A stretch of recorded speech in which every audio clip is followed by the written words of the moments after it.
امام الانبیاء پریشانی کے عالم میں دکھ محسوس کر رہے ہیں، غم محسوس کر رہے ہیں اور نواسے کا خون اٹھا رہے ہیں۔ یہ حضور کا تشریف لانا اور خون شیشی میں جمع کر کے اپنے پاس رکھنا، اس سے بھی پتہ چلتا ہے کہ یہ شہادت بڑی اعلیٰ ہے، بڑی عظمت والی۔ اب بھی اگر کوئی کہے کہ اس کا دین سے تعلق نہیں، اب بھی اگر کوئی کہے کہ اس واقعہ کا دین سے تعلق نہیں، اس سے بڑا کوئی بدبخت ہوگا۔ امام عالی مقام کہ صبر کے حوالے سے میں عرض کر رہا تھا کہ امام نے قرآن مجید ہاتھ میں لے کے دعا فرمائی اور اس میں اللہ سے صبر مانگا، پروردگار مجھے صبر عطا فرما، میرے رفقا کو صبر عطا فرما۔ اس اثناء میں خیمے سے عورتوں کے رونے کی آواز آئی تو امام نے دعا مکمل کی اور قرآن مجید حضرت شہزادہ علی اکبر کو دیا اور فرمایا جاؤ جا کے خیمے میں بیویوں سے کہو کہ تم تو خاتون جنت کے پردے کی امین ہو، تم تو رسول اللہ کی اولاد میں سے ہو، تمہارے رونے کی آواز دشمنوں کے کانوں تک نہ پہنچے، تم پر مصیبتوں کے پہاڑ ٹوٹیں تو تمہارے رونے کی آواز دشمنوں کے کانوں تک نہ پہنچے۔ امام نے صبر کی وصیت کی۔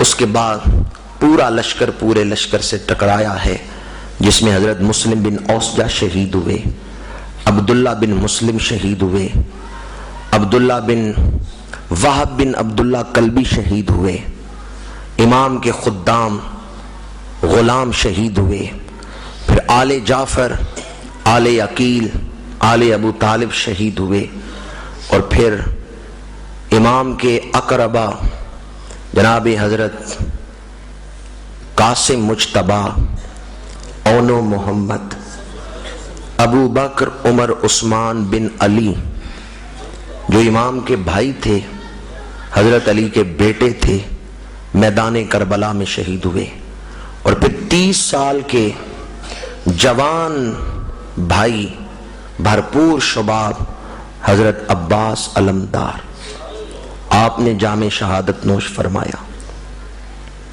کسی ایک مقام پر بھی امام کے قدم لڑکھڑائے نہیں۔ بھائی کی لاش سامنے پڑی ہے، بھتیجوں اور بھانجوں کی لاشیں پڑی ہیں۔ ہمارے گھر ایک مرگ ہو جائے تو ہوش ٹھکانے نہیں رہتے، خیال نہیں رہتا کرنا کیا ہے، اس قدر غم طاری ہوتا ہے، اور ادھر نواسۂ رسول ہیں اور لاشیں کس کس کی پڑی ہوئی ہیں، بھائیوں کی، بھانجوں کی، بھتیجوں کی، اور پھر بھی کیا کہہ رہے ہیں، تسلیماً لامرک، انا رادم بما شئت، انا رادم بما شئت۔ پھر امام کے سامنے وہ لمحہ جاں گداز آیا ہے کہ 18 سال کا جوان بیٹا جب سواری سے گر رہا ہے تو پکارتے ہیں ادرکنی یا اباتا، ابا جان مجھے سنبھالیے۔ کوئی اندازہ کر سکتا ہے اس وقت امام کے غم کا عالم کیا ہوگا۔ علی اکبر جیسا جوان بیٹا جو اس وقت اپنے ظاہری حسن میں بھی یکتا تھے، سواری سے گر رہے ہیں اور امام کو پکار رہے ہیں۔ امام گئے تو اپنے بیٹے کو اٹھا کے سر گود میں رکھا، بیٹے کی آنکھوں میں آنسو آ گئے۔ امام نے فرمایا میرا بیٹا علی اکبر تو بڑی جرت والا ہے، بیٹا تو نے تو بڑے بڑے یزیدیوں کو واصل جہنم کیا ہے، تیری تلوار میں تو بڑی کاٹ تھی، تو نے تو حیدر کرار کے زور اور شمشیر زنی کے جوہر ان کی یاد تازہ کر دی ہے، پھر میرا بیٹا رو کیوں رہا ہے؟ عرض کی ابا جان اب آپ کی تنہائی کو یاد کر کے رو رہا ہوں، اب قافلے میں کوئی جوان ایسا نہیں رہ گیا جو آپ کے ساتھ کھڑا ہو کے دشمن کے سامنے کھڑا ہو کے لڑ سکے گا۔ چچا بھی چلے گئے، قاسم بھی چلے گئے، باقی اعزاء و اقرباء بھی شہید ہو گئے، اب قافلے میں کوئی ایسا نہیں رہ گیا کہ جو آپ کے ساتھ کھڑا ہو سکے گا۔ 12-13 سال کے علی اوسط سید سجاد ہیں پر وہ تلوار نہیں اٹھا سکتے۔ امام عالی مقام کی اس تنہائی کا کوئی تصور کرے تو کلیجہ منہ کو آتا ہے۔ پر امام علی مقام اپنے 18 سال کے بیٹے کی لاش اٹھا کے چلے ہیں تو اس وقت بھی زبان پہ یہی الفاظ ہیں، انا للہ و انا الیہ راجعون۔ گویا زبان حال سے یہ کہہ رہے ہیں میں کون ہوں جو یہ کہوں، کیا کیا تو نے، یہ سب تیری امانت تھی، دیا تو نے لیا تو نے، یہ سب تیری امانت تھی، دیا تو نے لیا تو نے۔ باقی لاشیں آپ اٹھاتے تھے تو دونوں ہاتھوں پہ بازوؤں پہ اٹھا لیتے تھے، لیکن علی اکبر کو اٹھانے کا وقت آیا، جوان بیٹے کو اٹھانے کا وقت آیا تو سر کاندھے پہ رکھا، سینہ چھاتی سے لگایا اور یوں کلاوے میں لے کے بیٹے کو لے کے چلے ہیں کہ پیر لٹک رہے ہیں۔ خیموں سے بی بی پاک پورے پردے کے اہتمام کے ساتھ نکلیں اور صدا دی بھائی ٹھہر جاؤ، جوان بیٹوں کی لاشیں اٹھانا بڑا مشکل ہوتا ہے۔ امام پکارے زینب تم تو نائبۃ الزہرا ہو، تم نہ خیمے سے نکلنا، تمہارا بوڑھا بھائی جوان بیٹے کی لاش اٹھا سکتا ہے۔ پھر چشم فلک نے یہ منظر دیکھا ہے کہ 56 سال کی عمر میں 18 سال کے جوان بیٹے کی لاش اٹھائی، اور جب شہیدوں کے ساتھ لا کے آپ کے جسم مبارک کو رکھا ہے تو مورخین نے ایک فرق بیان کیا ہے، کہتے ہیں پہلے جتنے شہید تھے ان کے چہروں پہ بھی زخم آئے یا خون کے کچھ اثرات تھے، پر شہزادہ علی اکبر کے جسم پہ تو زخم آئے تھے، چہرے پہ کوئی خون کا چھینٹا بھی نہیں پڑا تھا، تو چہرہ شہادت کے بعد بھی چمک رہا تھا۔ اور جب شہیدوں میں بیٹے کو لٹا کے امام اٹھے ہیں اور بیٹے کے چہرے کی طرف نگاہ کی ہے تو چہرہ چمکتا ہوا نظر آ رہا تھا۔ شہادت کے بعد بھی آپ کا چہرہ جو ہے وہ روشن تھا اور کوئی گرد و غبار یا خون کے اثرات آپ کے چہرے پہ نہیں تھے۔ واہ بے نیاز ربا، کیسا حسین بیٹا تیری محبت میں امام نے پیش کر دیا ہے، اور پھر زبان پہ کوئی شکوہ نہیں ہے۔ اس کے بعد 6 ماہ کے معصوم شہزادہ علی اصغر کا امام علی مقام نے جو خونی منظر دیکھا ہے اس سے تو بڑے بڑوں کے پتے پانی ہو جاتے ہیں۔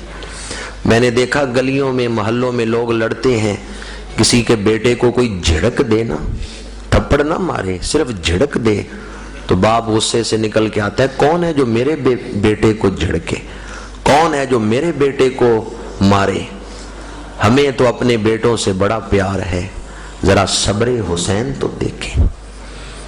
6 ماہ کا معصوم علی اصغر ہاتھوں میں ہے اور تیر حلق میں آ کے پیوست ہوتا ہے۔ امام جب اس تیر کو کھینچ کے نکالتے ہیں تو لوہے کی انی سے جب معصوم کا حلق پھٹتا ہے تو ایک ہچکی کے ساتھ روح جسم سے پرواز کر جاتی ہے۔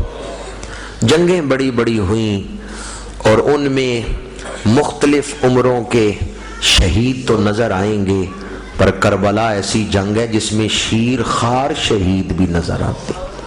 بڑی بڑی جنگیں ہوئیں، پر ان جنگوں میں آپ کو جوان شہید ملیں گے، بوڑھے شہید ملیں گے۔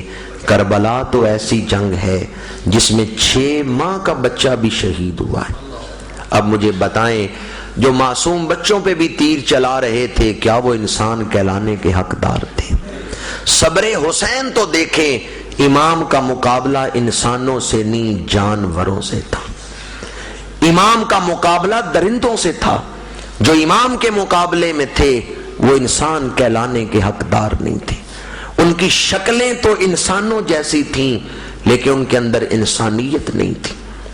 درندہ صفت خون خار لوگوں کے ساتھ میرے امام کا مقابلہ ہے، پر امام علی ادھر ظالموں نے ظلم کی انتہا کر دی اور ادھر امام نے صبر کی انتہا کر دی۔ طاقت ہوندیاں زور نہ لایا، بیٹھے من رضائیں، پانی باج پیاسے ٹر پہ دین دنی دے سائیں۔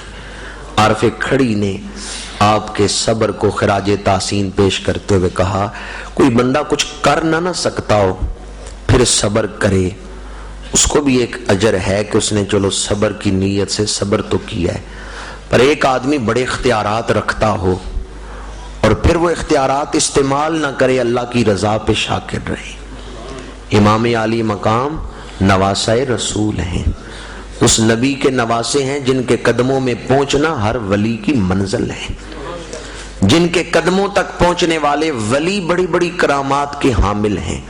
تو نواسۂ رسول بھی کرامت دکھا سکتے تھے، پر امام نے فرمایا میں آج کرامت نہیں دکھانے آیا، میں تو استقامت دکھانے آیا ہوں۔